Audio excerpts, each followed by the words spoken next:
तो ये क्या लग रहा है एजेंसियों को, पुलिस को, कि आखिरी शख्स तक जहां से ये ओरिजिनेट हुआ बहुत जल्द वहां तक पहुंच जाएंगे, या आपको लगता है कि ये करना एक भूस के ढेर में से सुई खोजने जैसा होगा?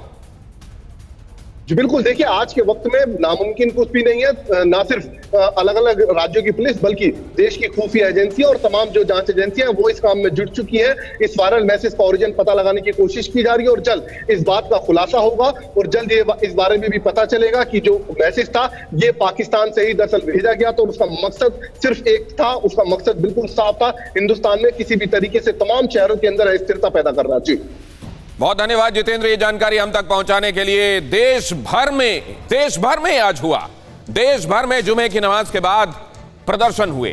दिल्ली, मुंबई समेत कई शहरों में ये प्रदर्शन हुए। प्रयागराज, रांची, सहारनपुर में उग्र भीड़ दिखाई दी। दिल्ली में जामा मस्जिद के बाहर नारेबाजी हुई। बाद में जामा मस्जिद के शाही इमाम ने कहा कि हमसे भीड़ के जमा होने के संदर्भ में कोई पूछताछ नहीं हुई थी, कोई बातचीत नहीं हुई थी और कोई इस बारे में कोई अंडरस्टैंडिंग नहीं बनी थी कि ऐसा कुछ किया जाना है।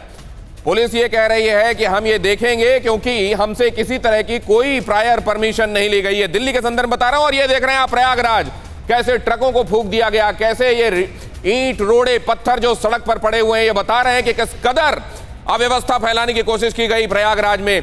दिल्ली में जामा मस्जिद के बारे में मैंने आपको बताया। मुरादाबाद में भीड़ उग्र हो गई और वहां पर जो भीड़ के मुताबिक जो लोग गुनहगार हैं उनके चेहरे वाले पोस्टर्स लेके उसको हवा में उड़ाया गया। स्थितियां बेकाबू होते देख वहां हल्का प्रयोग, बल प्रयोग। सहारनपुर की स्थितियां देखिए, वहां नमाज के बाद लोग बाहर निकले और भीड़ की शक्ल में चलने लगे। घंटाघर की तरफ इतनी बड़ी तादाद में जमा हो गए कि वहां तोड़ फोड़ की और अराजकता की स्थितियां बनने की नौबत नजर आने लगी। बल प्रयोग करना पड़ा। प्रयागराज में बड़ी तादाद में अटाला से मामला शुरू हुआ। वहां के इलाके से, घरों से, गलियों से पत्थर बरसाए जाने लगे पुलिस वालों पर। पहले नारेबाजी शुरू हुई और उसके बाद पत्थर बरसाए जाने लगे। बाद में हल्का बल प्रयोग, पुलिस की तरफ से भी आंसू गैस के गोले छोड़े गए और हवाई फायर करना पड़ा। बताया यह जा रहा है कि यहां कुछ पुलिस वालों को सीरियस इंजरीज हुई हैं, उन्होंने बड़ी सीरियस इंजरीज सस्टेन कर ली हैं। उनकी क्या स्थिति है बहुत जल्दी इस बारे में हम आपको ब्यौरा देंगे। रांची से भी यही खबरें आई, चीख पुकार होने लगी वहां अचानक।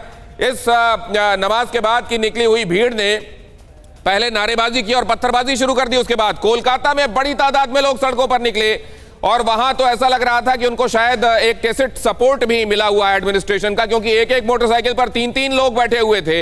लुधियाना में पुतला जलाए गए। पंजाब से खबर आई है, अहमदाबाद से तस्वीरें आपको सामने दिखाई दे रही हैं, वहां भी यह प्रदर्शन किया गया। हावड़ा से आपको तस्वीरें दिखाई दे रही हैं, सोलापुर से तस्वीरें महाराष्ट्र के दिखाई दे रही हैं, हैदराबाद से आपको ये तेलंगाना से आई हुई तस्वीरें हम दिखा रहे हैं और ये बिहार से आई हुई आरा की तस्वीर जो बता रही है कि पूरे देश का माहौल दोपहर 1 बजे के बाद से बदलना शुरू हुआ। और इतने व्यापक स्तर पर अगर यह होता है, एक साथ होना शुरू होता है, तो यह बताता है कि असल में ये जो भीड़ में दिखाई दे रहे लोग हैं ये तो मेरे आपके जैसे हैं, हमारे भाई बहन हैं, लेकिन इनको भड़काने वाला कौन है? आज उसी की पड़ताल हम करेंगे। कौन है जो यहां भीड़ के पीछे छिपकर साजिश को अंजाम दे रहा है? अड़ी सोमवार से शुक्रवार शाम 6 बजे सिर्फ TV9 भारतवर्ष पर।